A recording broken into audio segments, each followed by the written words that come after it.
The man in the photograph holds a violin, deep chestnut, almost red.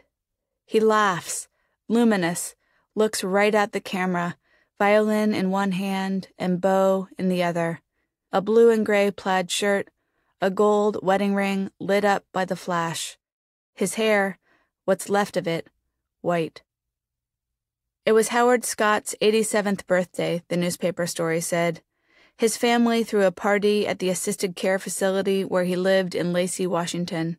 His children, grandchildren, and great-grandchildren came to celebrate. They sang. He blew out candles. Everyone ate cake. "We have a surprise for you," his grandson said, and handed him an instrument case. Inside was the violin. Not just any violin, mind you, I read in the paper, but a violin 60 years in the making. To make a violin, you need horses.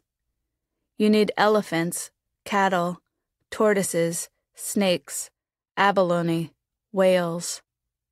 You need lambs fed on dry mountainous pasture. You need mastodons dug from Arctic ice. You need trees felled in winter when their trunks are free of sap, trees grown on a forest's south side in stony soil with little water so they mature slowly, their trunks strong and branchless. To make a violin, you need war.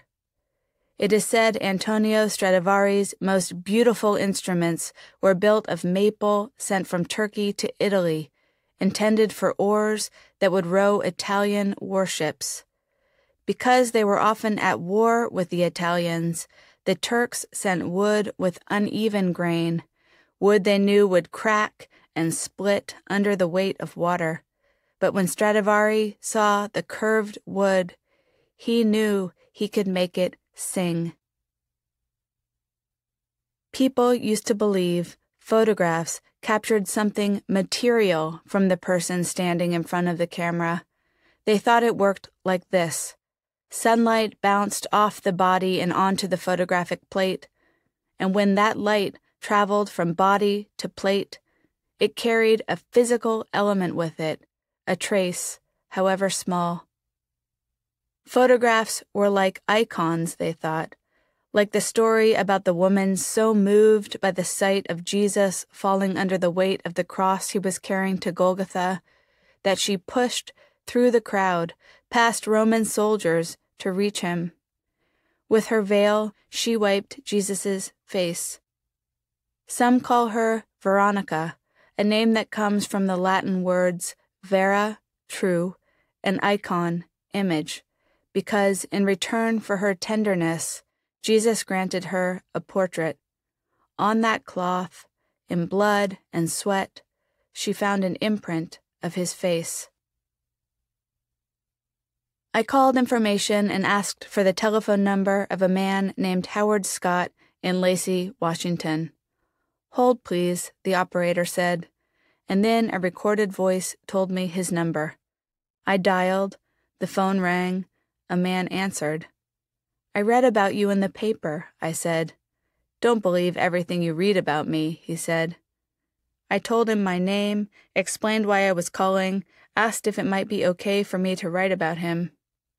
"Yes," he said. "Are you one of my students?" "No," I said. "I was also in Vietnam," he said. Something wasn't quite right, but I couldn't put my finger on it. "I'll send you a letter," I said. "I'll give you time to think about it." I hung up the phone and wrote him a letter. I put it in the mail. I waited for weeks, months. No response. I worried Howard had died. I called the number again. The phone rang and rang. The artist, Anne Hamilton, held a canister containing a strip of film inside her mouth and used her lips as an aperture to create each exposure, a mouth-held pinhole camera. To take a photograph of another person, she stood facing her subject, less than a foot away, her mouth open, both people looking at each other, nothing between them, just Hamilton's open mouth. She said she wanted the part of her body where all song exists to also become her eye. I had nearly forgotten about the picture of Howard and the violin, about the letter I sent, about wanting to write about him, but then I heard a message on my phone from Kayleen Pritchard, Howard's daughter. Kayleen told me she'd just found my letter on her father's desk, buried in a stack of papers. She called right away.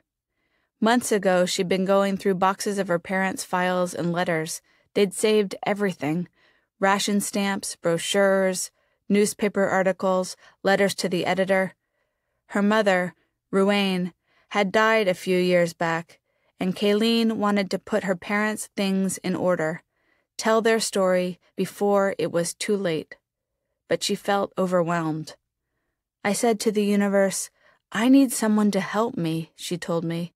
"I need someone to write a book about this." That was on May 25th, Kayleen said on the phone, the same day you wrote your letter. Come see us.